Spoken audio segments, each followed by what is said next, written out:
Girls, I hope you had relaxed a bit in the last weekend. Uh, this week you're going to have three modules: Module 12, Module 13, and Module 14. At the end of each module, there is an assignment. Please copy this tracker in your notebooks so it's easy for you to track your work.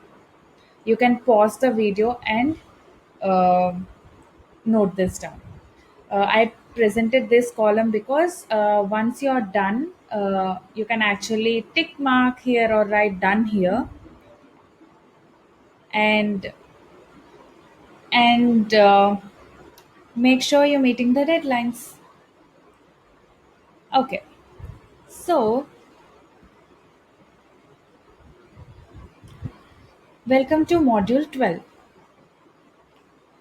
Before we discuss about what you're going to learn in Module 12, it's important that you remember that this objective is new and you have to be extra careful in this module. So do not rush or skip any step.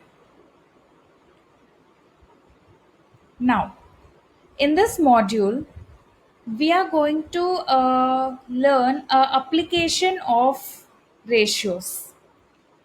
As you know, in the previous modules, you have learned about ratios and proportions and have seen different application of ratios. So to be more precise, it is going to be on increase or decrease by a given ratio. Then you will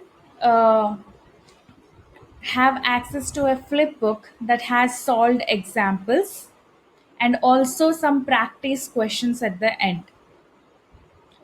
Make sure you're noting these practice questions neatly and solving them neatly, because this is the work you will be uploading at the end as part of your assignment. After 12C, there is 12D.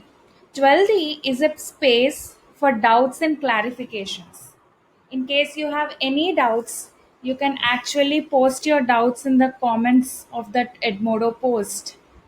And please don't wait for the teachers to clarify all the doubts. In Ausara, we encourage peer learning, and we have experienced how important peer learning is in pushing our knowledge. So feel free to answer, respond to your friends' questions and doubts. In 12E, you will have to submit the work you have done in 12C. Thank you, girls.